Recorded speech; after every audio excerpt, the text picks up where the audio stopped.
Merci de nous rejoindre dans l'édition de l'information sur A12 pour ce vendredi. Voici le sommaire de ce journal. Week-end de toutes les incertitudes pour la Noël orthodoxe en Ukraine. Ce jeudi, Kiev a rejeté la proposition de cesser le feu de Moscou, la qualifiant même d'hypocrisie. On en parle en tout début de journal. Le torchon brûle entre l'Iran et la France après la publication dans Charlie Hebdo de caricatures du guide suprême iranien. Téhéran a procédé hier jeudi à la fermeture de l'Institut français. Les Zambiens sont partis pour plusieurs mois de coupures intempestives d'électricité. Face à l'assèchement des eaux de la réserve de Kariba, la compagnie d'électricité a entamé des délestages pouvant aller jusqu'à 12 heures par jour.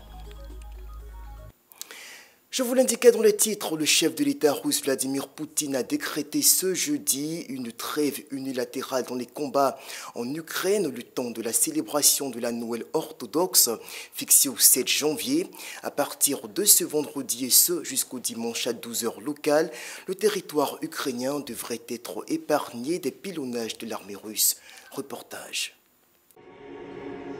Le Kremlin décrète un cessez-le-feu de 36 heures en Ukraine à l'occasion du Noël orthodoxe.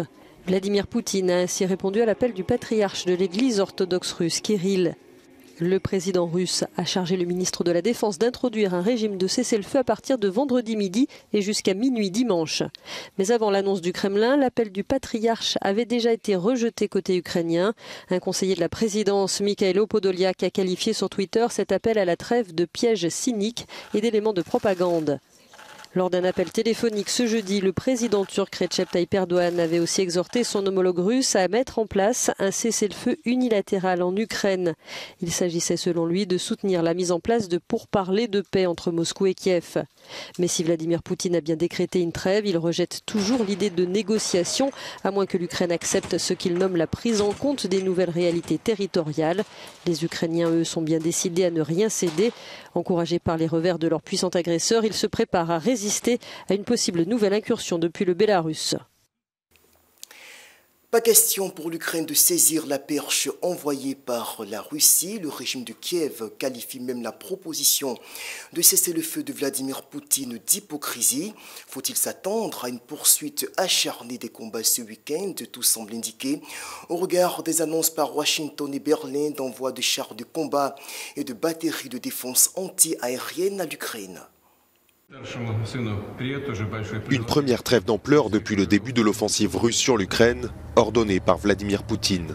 Le Kremlin décide d'un cessez-le-feu entre la mi-journée de vendredi et pour toute la journée de samedi, en réponse à l'appel du patriarche russe Kirill pour le Noël orthodoxe. Kiev n'y voit qu'une manœuvre. Ils veulent à présent se servir de Noël comme d'une couverture pour stopper l'avancée de nos hommes dans le Donbass et acheminer des équipements, des munitions et des hommes plus près de nos positions. Le résultat, une augmentation des pertes. Sur Twitter, le président du Conseil européen Charles Michel se montre également sceptique, qualifiant le cessez-le-feu de trompeur et hypocrite de la part de l'agresseur. La proposition russe intervient le même jour que l'annonce par les États-Unis et l'Allemagne de la livraison prochaine de blindés d'infanterie à l'Ukraine. Berlin s'est également engagé à fournir une batterie de défense anti-aérienne. Nous avons également décidé de fournir de manière coordonnée des véhicules de combat d'infanterie et une défense aérienne supplémentaire. Le maintien de la puissance de l'Ukraine doit être plus grand que la férocité de la guerre de Poutine. Nous y contribuons. Régulièrement accusé de renacler pour soutenir militairement Kiev, Berlin emboîte donc le pas à Paris qui promettait mercredi une livraison de chars de fabrication occidentale. États-Unis et Allemagne n'ont pour le moment pas précisé le nombre de blindés qu'ils fourniront ni les délais de livraison. Et sur place en Russie, le patron de la milice Wagner, Yevgeny Prigojine, a officiellement procédé à la remise en liberté de prisonniers russes rentrés du front en Ukraine. Il les a extraits des prisons russes pour les envoyer en Ukraine et leur offre aujourd'hui la liberté. Evgeny Prigojine, le chef du groupe paramilitaire Wagner, est apparu dans une vidéo au milieu de détenus partis combattre durant 6 mois sur le front ukrainien. Des hommes qu'il qualifie de héros et qui ont mérité désormais, selon lui, la liberté. Vous avez travaillé jusqu'à la fin de votre contrat, vous avez travaillé honorablement, avec dignité, leur explique-t-il. À ces prisonniers qui avaient grossi les rangs des troupes russes, il donne quelques conseils maintenant qu'ils retrouvent la liberté. Ne buvez pas trop, ne vous droguez pas, ne violez pas les femmes, ne vous attirez pas d'ennui. La police doit vous traiter avec respect. Réputés pour leur brutalité, les mercenaires du groupe Wagner œuvrent notamment dans la bataille très meurtrière de Bakhmout. Personnage sulfureux, Evgeny Prigojine, lui-même un ancien repris de justice devenu homme d'affaires, est un proche de Vladimir Poutine. Le temps monte entre Paris et Téhéran suite à la publication dans l'hebdomadaire satirique Charlie Hebdo de caricatures de l'ayatollah Khamenei. Pour l'Iran, ces dessins du guide suprême sont insultantes. En France, on pointe du doigt les violations des droits de l'homme au pays des moulards. Première réaction du régime iranien, l'ambassadeur de France à Téhéran a été convoqué et l'Institut français fermé. On fait le point. Mollah, retournez d'où vous venez. Une nouvelle fois, la une de Charlie Hebdo provoque l'indignation. Le hebdomadaire satirique a publié ce mercredi des dizaines de caricatures mettant en scène l'ayatollah Ali Khamenei, plus haute personnalité religieuse et politique d'Iran. Réponse immédiate de l'Iran qui en représailles menace la France. Paris a choisi la mauvaise voie en autorisant la publication de caricatures insultantes du guide suprême iranien, l'ayatollah Ali Khamenei, a déclaré le ministre iranien des Affaires étrangères Hossein Amir Abdollahian. L'acte insultant et indécent d'une publication française qui a publié des caricatures contre l'autorité religieuse et politique ne restera pas sans réponse décisive et efficace. Nous ne permettrons pas au gouvernement français de dépasser les bornes. Des menaces très vite mises à exécution. L'ambassadeur de France, Nicolas Roche, a été convoqué. Téhéran considère le gouvernement français responsable et attend des explications de Paris.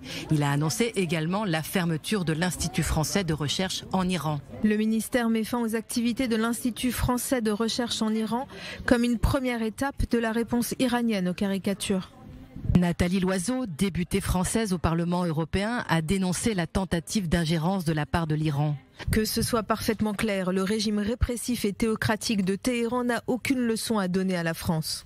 Les dessins ont été sélectionnés dans le cadre d'un concours qui appelait les dessinateurs de presse à envoyer leur caricature la plus drôle et la plus méchante d'Ali Khamenei. Le magazine a reçu plus de 300 caricatures provenant du monde entier, dont certaines émanant de caricaturistes et de réfugiés iraniens. La caricature est quelque chose qui fait presque partie d'une arme politique utilisée par les mollahs, donc on l'a utilisée aussi contre eux. C'est une manière de montrer notre soutien aux Iraniennes et aux Iraniens qui mettent en jeu leur vie pour défendre leur liberté face à la théocratie qui les opprime depuis 1979. Tous ces dessins publiés ont le mérite d'avoir bravé l'autorité qui prétend être le guide supposé suprême, ainsi que la cohorte de ses serviteurs et autres spadassins. La date de publication des dessins tombe également la semaine de l'anniversaire des attentats de janvier 2015 dans la rédaction parisienne de Charlie Hebdo qui ont fait 12 morts. Le journal avait été visé pour avoir publié des caricatures controversées du prophète Mahomet. Dans l'actualité au Proche-Orient, le Conseil de sécurité de l'ONU entamait ce jeudi des consultations après la visite du ministre israélien de la Sécurité Itamar Ben-Gvir sur le site du mont du Temple à Jérusalem. Le chef de la diplomatie israélienne Amir Hayek a sollicité l'appui d'Abu Dhabi pour faire retomber les tensions.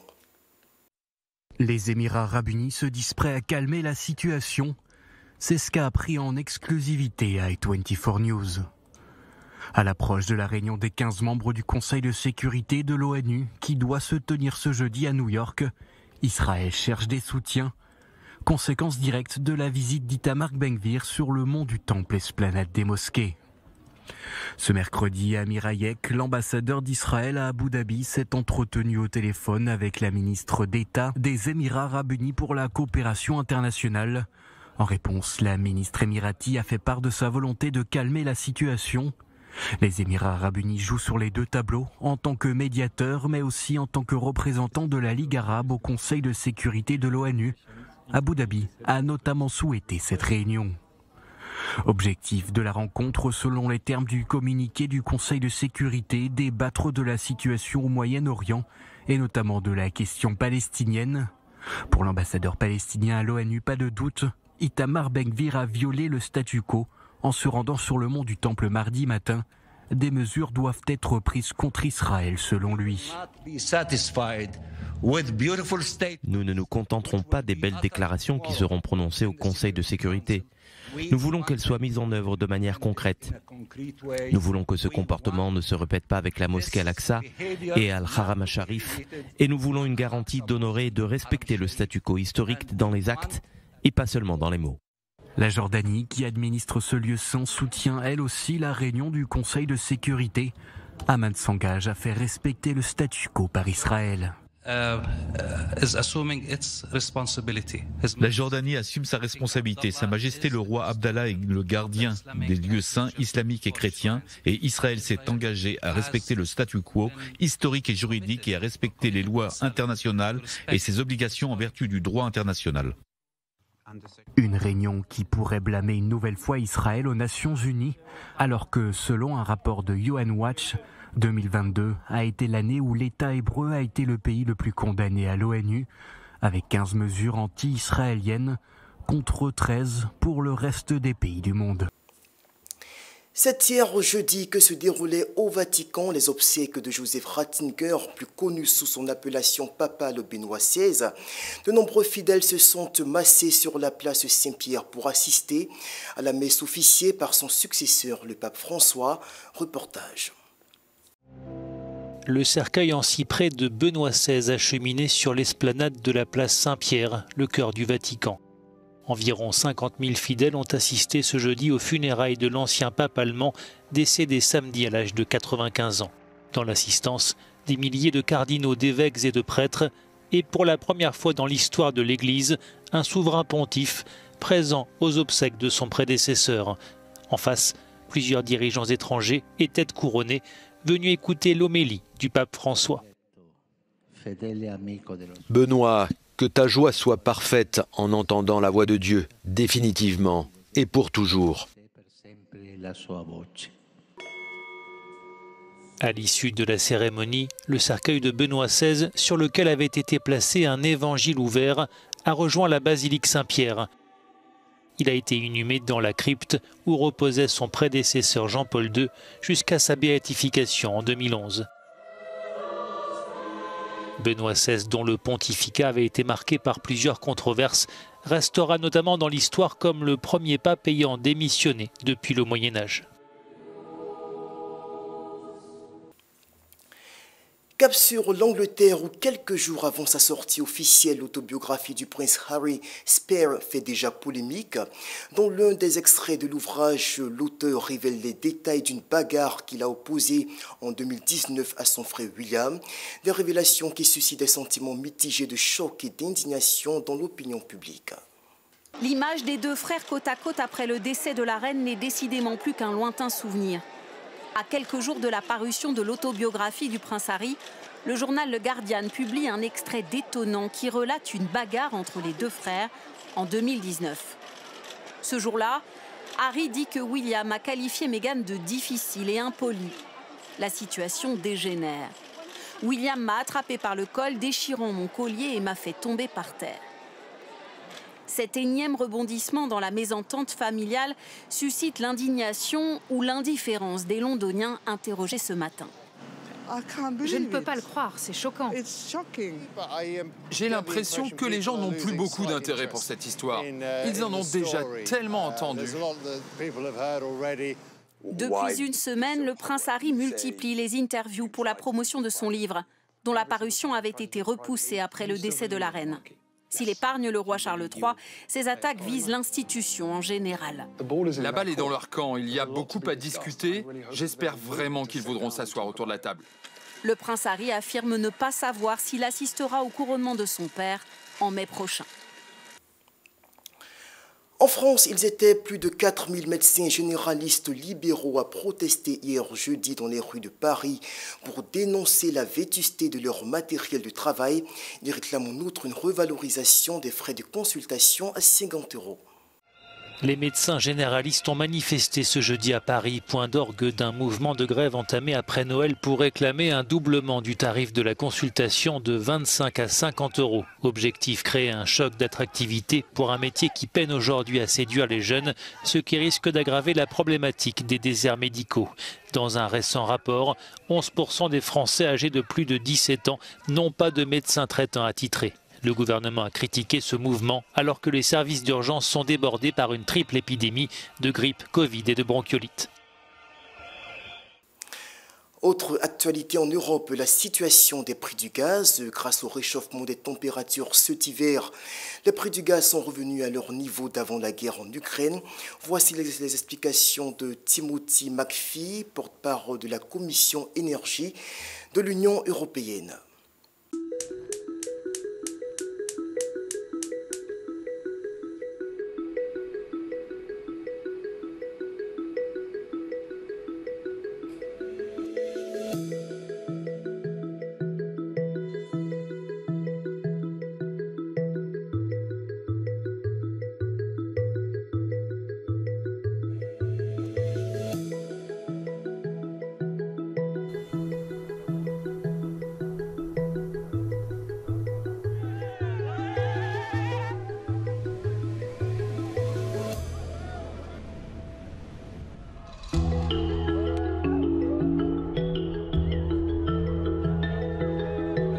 To the mild weather that we've experienced, there has been lower demand than in previous years, and those stocks have remained at a high level. I think that's had a calming effect on the market and reduced volatility and driven down prices.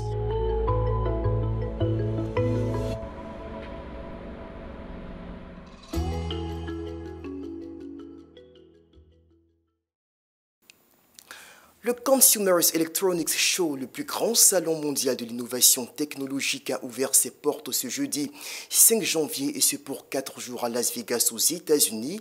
100 000 visiteurs issus d'une cinquantaine de pays participent à ce rendez-vous, censé déboucher sur l'élaboration par les firmes technologiques de solutions aux principaux défis de la planète. Le Consumer Electronics Show a ouvert ses portes ce jeudi à Las Vegas, aux États-Unis. Plus de 100 000 professionnels d'une centaine de pays sont présents à ce rendez-vous annuel de l'électronique grand public. Comment la technologie peut-elle aider à résoudre les plus grands défis de notre monde? C'est sur cette question que les organisateurs de cette édition 2023 ont dit vouloir mettre l'accent. Je pense que la technologie, envisagée à des fins utiles, est une excellente façon de voir les choses. La technologie pour le bien, pour rendre la vie meilleure. Et la plus belle preuve, ce sont notamment toutes les innovations technologiques présentes dans le domaine de la santé. Il existe par exemple de nombreux appareils de santé intégrant l'intelligence artificielle, comme ce mini-détecteur de virus. Voici ViraWarn, le premier test au monde de dépistage par haleine du Covid-19 et de la grippe. Son prix est abordable et ce test fournit un résultat en moins de 60 secondes. Vous soufflez 2 fois dans l'appareil et un voyant s'allume en rouge si vous êtes positif et en vert si c'est négatif. Cet exosquelette, lui, permet de passer facilement de la position debout à la position assise sans avoir besoin de chaise. Je me sens très bien, c'est confortable, oui. Le métaverse est évidemment de la partie. De nombreuses entreprises dévoilent au salon de Vegas leurs dernières offres en matière de réalité virtuelle et augmentée. Couleurs, formes, fonctionnalités, il y en a pour tous les goûts. Ce masque, par exemple, vous permet de vous isoler pour converser. Vous pouvez bénéficier de votre bulle sonore particulière et créer ainsi votre conversation privée, sans déranger les autres. Cela vous permet aussi de garder une certaine confidentialité si vous ne voulez pas partager d'informations avec les personnes qui vous entourent. Laissez-moi vous montrer. On n'entend vraiment rien. Des centaines d'inventions sont exposées. Du fauteuil massant en passant par le sac de frappe intelligent, la totalité des stands de ce salon couvre plus d'une vingtaine d'hectares, mais la fréquentation reste cependant encore inférieure à celle d'avant la crise sanitaire. Les Zambiens devront faire bon gré mal gré avec la campagne de délestage qui a démarré dans leur pays. Dans le but de pallier au déficit d'électricité provoqué par la panne d'un générateur et l'assèchement du barrage de Kariba, la compagnie d'électricité opte pour des coupures quotidiennes pouvant aller jusqu'à 12 heures par jour. Une pénurie d'électricité frappe de plein fouet la Zambie. La Compagnie nationale d'électricité a fourni un calendrier de délestage entré en vigueur le 4 janvier dernier et qui prévoit de longues heures de coupure jusqu'à 12 heures par jour. La ZESCO s'est vue confrontée à deux défis.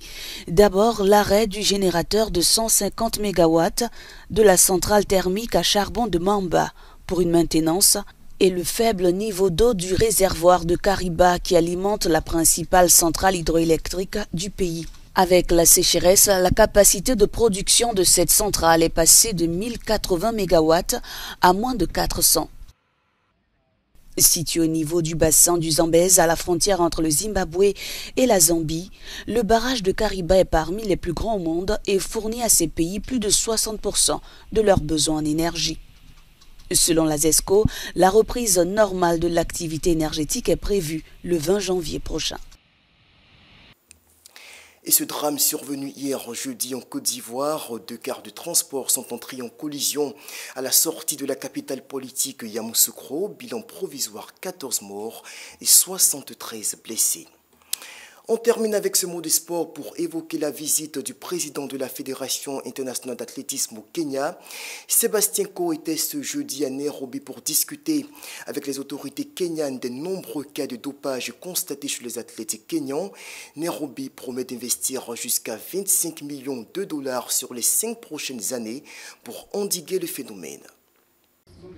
Jeudi, à Nairobi, le président de la Fédération internationale d'athlétisme est revenu sur les cas de dopage répétés chez les athlètes kenyans. En 2022, plusieurs ont été suspendus pour prise de produits prohibés. Mais, dans le même temps, le pays d'Afrique de l'Est a réussi à échapper l'année dernière à une exclusion de la FIA, contrairement à la Russie. Sébastien Coe s'en explique.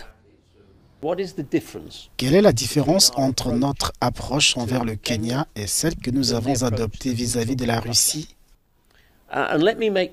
Laissez-moi être clair. Ce sont 2 cas différents. Comme l'a montré le rapport de l'Agence mondiale antidopage, les dissimulations russes étaient organisées au niveau de l'État. Rien ne suggère que ce soit le cas au Kenya. En fait, c'est plutôt l'inverse. En 2016, le Kenya a mis en place son agence antidopage et introduit des sanctions pénales, notamment des peines de prison. Mais à ce jour, personne n'a été poursuivi. Le ministre des Sports ne désespère pas pour autant, il croit au changement.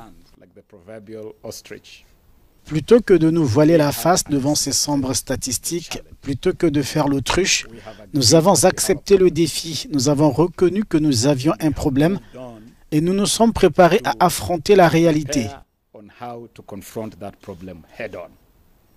Les autorités kenyanes ont promis de dépenser 25 millions de dollars sur 5 ans pour financer la lutte contre le dopage avec recrutement d'agents supplémentaires, augmentation du nombre de tests et renforcement des programmes d'éducation.